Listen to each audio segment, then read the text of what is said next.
Crypto trading start करने से पहले ये 7 गलतियां कभी मत करना। अगर तुम बिगनर हो और बिना सोचे समझे ट्रेड कर रहे हो तो लॉस कंफर्म है।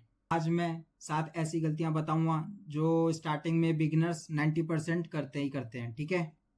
हेलो एवरीवन, मैं हूं वैभव और इस चैनल में हम क्रिप्टो को डिटेल में समझेंगे और क्रिप्टो की जो रियल एजुकेशन है उसके बारे में समझेंगे। तो लेट्स गो, वीडियो को स्टार्ट करते हैं। नाउ आते हैं हम चार्ट पे। ठीक है। तो जो फर्स्ट हमारी गलती है, जो मिस्टेक नंबर 1 है, तो मिस्टेक नंबर 1 पे हमें फोकस करना है, वो है बिना नॉलेज के ट्रेड करना। अब बिना नॉलेज के ट्रेड करने में आपका क्या आ जाता है कि आप बिना नॉलेज के आप मार्केट में जब आओगे फर्स्ट टाइम स्टार्टिंग में, तो आप इसके अंदर एजुकेशन नहीं लोगे, आप इसके अंदर नॉलेज जरा सी भी नहीं लोगे और आप क्या करोगे, लाइफस्टाइल, जो फेक लाइफस्टाइल होता है, यानी आप सोशल मीडिया के बेसिस पे जो लोगों के आप पीएनएल्स देखोगे, सिग्नल्स देखोगे, टिप्स देखोगे, उनके बेसिस पे आप इसके अंदर डायरेक्ट एंट्री करोगे एंड बाय सेल करोगे। आपको फिर ओनली क्या दिखेगा कि आपके पास अमाउंट है, आपके पास जो कैपिटल है, आपको उससे प्रॉफिट बनाना है। आपको ये नहीं दिखेगा कि आपको इसके अंदर एजुकेशन लेनी है, आपको चीज़ें समझनी है, चीज़ें सीखनी है, डे बाय डे अपनी स्किल्स को बेटर करना है। आप इन सब चीज़ों पे फोकस नहीं करोगे, आप ओनली लोगों का जो फ्लैक्स होता है वो देखकर मार्केट के अंदर एंटर्ड होगे एंड बिना नॉलेज के आप ट्रेड करोगे। किस बेस पे? लोगों की लाइव स्ट्रीम के बेसिस पे, अदर ग्रुप्स के बेसिस पे। टेलीग्राम्स ग्रुप्स होते हैं जो कॉल सिग्नल्स होती हैं, या आप किसी को अपना अकाउंट हैंडल करने के लिए दे सकते हो। तो आपको ये फर्स्ट मिस्टेक बिल्कुल भी नहीं करनी है। Alright. Mistake number 2, over leverage. आप स्टार्टिंग में आते हो, आपके पास जो भी आपका ब्रोकर होता है, आप उसके अंदर क्या करते हो, आप स्टार्टिंग में ओवर लेवरेज लोगे। मान लो आपका कैपिटल है 10,000 और आप क्वांटिटी चाहिए, जो आपका लॉट साइज चाहिए, वो चाहिए आपको 20 से 30,000 की क्वांटिटी। तो आप उसके अंदर अपनी लेवरेज को इंक्रीज करोगे और लेवरेज को इंक्रीज करने के चक्कर में क्या होगा कि आपका जो चीज आपकी 1,500 रुपए की आ रही है, वो चीज आपकी 150 की आएगी। तो जाहिर सी बात है, मैं आपको एक क्लियर कर दूं कि लेवरेज से क्या होता है, जो अमाउंट होता है, जो कैपिटल होती है, जो चीज की वैल्यू होती है, वो इंक्रीज होके बहुत कम हो जाती है। सॉरी। जिस वजह से क्या होता है कि क्वांटिटी ना आदमी ज्यादा लेता है, ये सोच के, इस उम्मीद में कि उसको अगर वो 100 पॉइंट्स भी कैच करेगा या 200 पॉइंट भी कैच करेगा, तो लेवरेज ज्यादा होने की वजह से उसका जो कॉन्ट्रैक्ट होगा, जो लॉट साइज होगा उसका, वो ज्यादा होगा, तो उससे ज्यादा उसको प्रॉफिट मिले। बट उसमें क्या होगा, वो प्रॉफिट की सोचेगा, बट उसमें वो रिस्क रिवॉर्ड अपना मेंटेन नहीं करेगा और उसमें वो ये भी नहीं सोचेगा कि जितना उसको प्रॉफिट उसमें मिल सकता है, उतना उसको अगर उसके अगेंस्ट जाए तो उतना उसको लॉस भी हो सकता है। ऑलराइट। इसलिए लेवरेज का इसमें आपको यूज जो करना है वो स्टार्टिंग में ज़्यादा नहीं करना है। इसलिए आप अपने कैपिटल के बेसिस पे ही, जितना आपका कॉन्ट्रैक्ट आ सकता है उसके बेसिस पे ही आप उतना अमाउंट एंड उतना लॉट साइज मैनेज करके उतना प्रॉफिट करें। एंड पहले कैपिटल को आप ग्रो करने की सोचें, उसके बाद आप कैपिटल पे जो आपका प्रॉफिट हुआ है उस प्रॉफिट से रिस्क लेने की सोचें, ताकि आपकी जो इन्वेस्टमेंट अमाउंट है वो सेफ रहे। ऑलराइट। मिस्टेक नंबर 3 में हम देखते हैं, जैसे सोशल मीडिया पे काफ़ी ज़्यादा रील्स चलती हैं कि आप ये ग्रुप ज्वाइन कर लो, आप ये कर लो, आप इस पेज पे ज्वाइन हो जाओ। तो आपको हमेशा एक चीज़ देखनी है कि आपको जो रियल वैल्यू प्रोवाइड करे, आपको ओनली आप उसे फॉलो करो, जिससे आपका बेनिफिट्स होता है, आप उसे फॉलो करो ओनली। ठीक है। अब आप क्या है कि आप ग्रुप देखोगे किसी का, क्योंकि एक आपको बताता हूँ, मिस्टेक नंबर 3 हमारा क्या है, टिप्स के ऊपर है।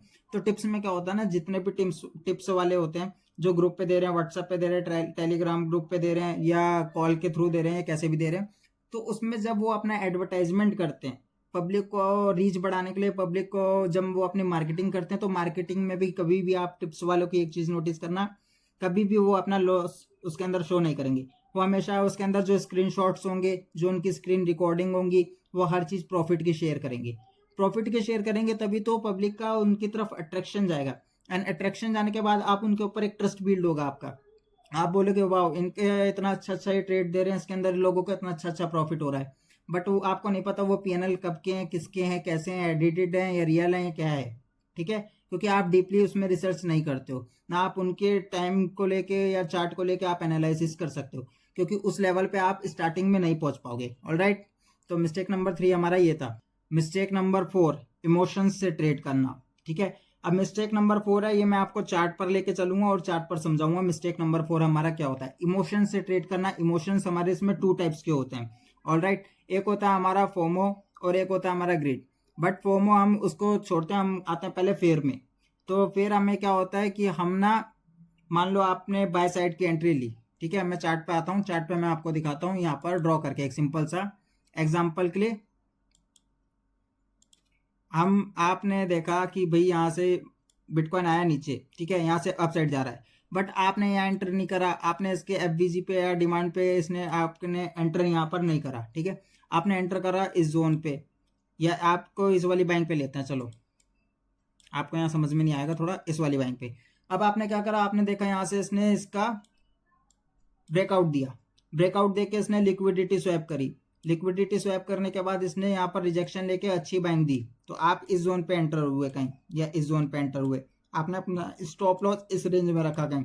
ऑलराइट, ना थोड़ा सा बिटकॉइन ऊपर गया, उसके बाद साइडवेज हो गया, काफी देर आपको बैठा के रखा इसने, कितनी देर, almost 1 second,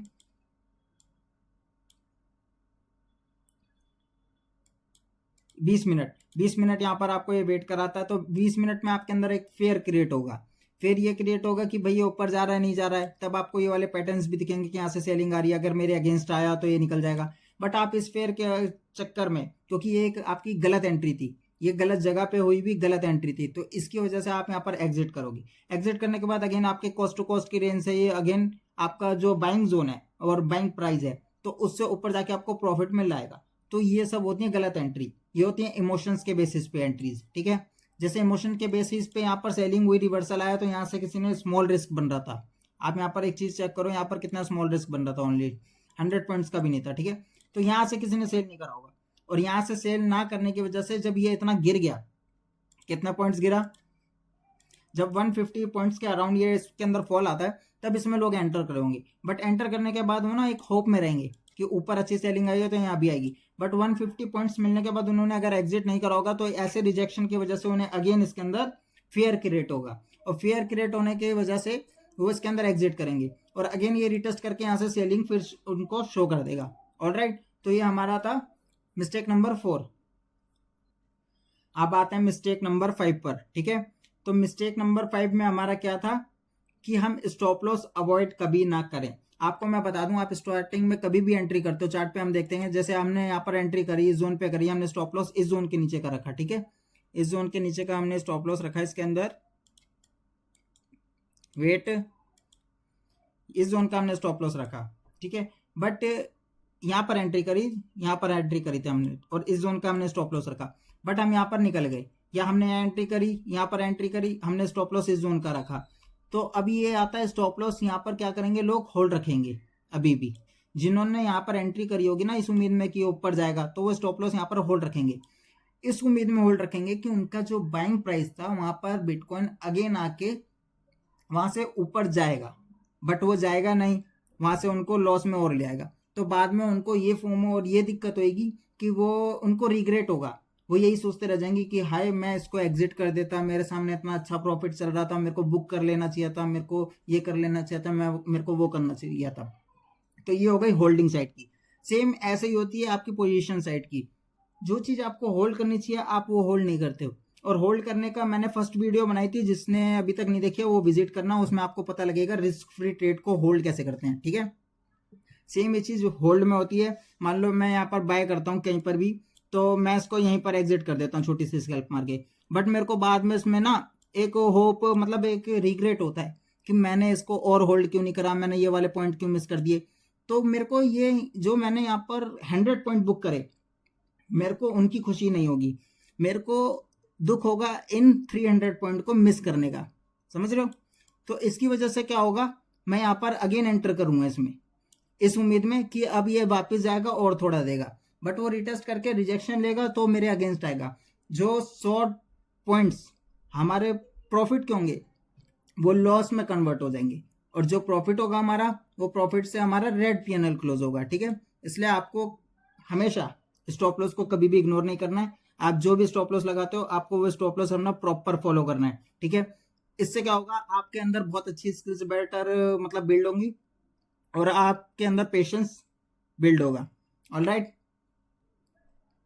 mistake number 6, mistake number 6 में आपका क्या है कि आपको फेक गुरुज को फॉलो कभी नहीं करना। मतलब सोशल मीडिया पे आप देखोगे, यूट्यूब पे देखोगे, आप इंस्टाग्राम पे देखोगे, आपको लाखों पेजेस मिल जाएंगे, हजारों पेजेस मिल जाएंगे जो आज के टाइम पे ट्रेडिंग के रिलेटेड कंटेंट क्रिएट कर रहे हैं, ठीक है। बट उसमें आपको एक चीज देखनी है कि उसमें से कौन सा ऐसा चैनल या कौन सा ऐसा पर्सन है जो आपको वैल्यू प्रोवाइड कर रहा है। बिकॉज आप ट्रेडिंग रिलेटेड टॉपिक देख रहे हो या चीजें देख रहे हो तो आप अपने बेनिफिट्स के लिए देख रहे हो, ठीक है। और फेक गुरुज में अब ये है, इनके भी 2-3 क्राइटेरिया होते हैं। एक क्राइटेरिया होता है कि कुछ लोग होते हैं फ्लेक्स लाइफस्टाइल दिखाते हैं, अपना कार्स हो गया, फैशंस हो गए, घूमना फिरना हो गया, ठीक है, फ्लेक्स करते हैं प्रॉपर। तो और वो अपना पीएनएल भी शो करते हैं, हालांकि बेशक रियल होगा सब कुछ, मैं बुराई नहीं कर रहा कुछ भी, बट आप ये देखो कि आपको उनसे क्या चीज बेनिफिट हो रहा है, आपको वो क्या नॉलेज प्रोवाइड कर रहे हैं, आपको वो ऐसी क्या चीज दे रहे हैं जिससे आपका फायदा हो रहा है, ठीक है। आपको ऐसा काम नहीं करना है जिससे अगले का फायदा हो, आपको हमेशा ऐसा काम करना है जिससे आपका फायदा हो, ऑलराइट। इसलिए हमेशा फेक गुरुज को अवॉइड करना। मिस्टेक नंबर 7 और लास्ट, ठीक है, सबसे इंपॉर्टेंट टॉपिक है, इसको ध्यान से सुनना। अगर आप क्रिप्टो ट्रेडिंग करते हो, आप क्रिप्टो इंडिया के अंदर रह के बाय सेल करते हो, या आप किसी भी FIU रजिस्टर्ड एप्लीकेशन के अंदर बाय करते हो या सेल करते हो, बेशक आप लॉस करो तब भी आपको ITR फाइल करना है, और आप प्रॉफिट करो तो आपको 35% टैक्स फाइल करना है, ऑलराइट। अब क्या है कि आप अगर लॉस करते हो तो आपको ITR क्या होगा, आपका नील का जाएगा, और उसमें आपका क्या होगा, जो डिस्क्लोज इनकम शो होगी उसमें, ठीक है। आपको गवर्नमेंट को शो करना पड़ेगा कि आपने इस तारीख में इतने बजे इस एप्लीकेशन से इस पर्सन से इतने डॉलर अपने वॉलेट में लिए थे, ठीक है। तो उन वॉलेट का क्या हुआ, उन क्रिप्टो का क्या हुआ, उन USDT का क्या हुआ, वो किसी गलत एक्टिविटी में यूज तो नहीं हुए, किसी गलत पर्सन के हाथों में तो नहीं गए, किसी गलत काम के लिए तो यूज नहीं हुए, ठीक है। इसलिए इसके अंदर इतनी ट्रांसपेरेंसी अभी क्लियर नहीं है, बट क्लियर है और नहीं भी है। इंडिया के अंदर ये रेगुलेटेड एक तरीके से है भी और नहीं भी है, ठीक है। इसलिए बहुत रिस्की है, इसमें आप अपना जो भी क्राइटेरिया है वो हमेशा सेफ रखो, अपनी बैंक स्टेटमेंट को क्लियर रखो, और अपनी जो फाइनेंशियल्स हैं क्वार्टर के हिसाब से उनको भी आप डाउनलोड करके रखो। और साल में आप इसका टैक्स भर सकते हो एक बार, तो साल में जब भी आप टैक्स भरो तो उसमें आपको प्रॉब्लम नहीं होगी। अगर आप टैक्स नहीं भरोगे तो आप जब टैक्स भरने जाओगे आपको प्रॉब्लम होगी, आपकी बैंकिंग डाउनलोड नहीं होगी, आपके समझ में नहीं आएगा कि आपने क्या कब पेमेंट ली थी, किससे पेमेंट ली थी, आप मार्कआउट करते रहोगे, आप उसी में उलझोगे, आपको स्टेटमेंट के लिए बुलाया जाएगा, उसमें आपकी प्रॉब्लम क्रिएट हो सकती है, क्योंकि आप स्टेटमेंट में आप अपना क्लेरिफाई नहीं कर पाओगे, समझ रहे हो। इसलिए आपको हमेशा अपनी फाइनेंशियल्स को क्लियर रखना है। अगर आप क्रिप्टो के अंदर काम करते हो तो आपको अपने हर एक्सचेंज का और हर बैंकिंग का, हर ट्रांजैक्शन का प्रूफ रखना है अपने पास, ठीक है। क्योंकि अगर वो नहीं होगा तो आपको बहुत बड़ी इसके अंदर प्रॉब्लम क्रिएट हो सकती है। और आई विश आप सब बहुत अच्छा प्रॉफिट करो क्रिप्टो के अंदर। मैं बहुत प्रे करूंगा आप सबके लिए कि आप क्रिप्टो के अंदर खूब प्रॉफिट करो, और जब प्रॉफिट करो तो आप टैक्स जरूर देना। आप टैक्स बचाने के लिए मत करना इसके अंदर काम। आप सोचो कि मैं भारी भार काम कर लूंगा या कुछ भी कर लूंगा तो आप फंस सकते हो इन फ्यूचर में, ठीक है। इसलिए आप टैक्स तो सेफ रहो, और टैक्स देना अच्छी बात होती है, ऑलराइट। सो गाइज आज के लिए इतना ही, ठीक है। बाकी मिलते हैं कल एक नया कंटेंट लाऊंगा कि कैसे आप 500,000 रुपए से क्रिप्टो ट्रेडिंग स्टार्ट कर सकते हो, जो वायरल ट्रेंडिंग टॉपिक होता है। तो उसके बारे में एकदम क्लियर डिटेल्ड वीडियो बनाएंगे अपन, और उसमें क्लियर करेंगे कि सच में ये वर्क करता है या नहीं वर्क करता है, ऑलराइट। और क्या हमें ऐसी बातें या वीडियो सुन के सच में इसके अंदर एंटर करना चाहिए, या इतना अमाउंट से ट्रेड करना चाहिए या नहीं करना चाहिए, तो उसका हम पूरी डिटेल वीडियो बनाएंगे। बाकी आपको ये सब नॉलेज अच्छी लगी हो तो आप चैनल को सब्सक्राइब करना, बेल आइकन को प्रेस करना, और इस वाली वीडियो को लाइक करना, और जो भी आपके डाउट हो वो नीचे कमेंट में जरूर करना, और साइड में आपको बेल आइकन दिखेगा उसको प्रेस कर लेना, ऑलराइट। ठीक है, बाय बाय।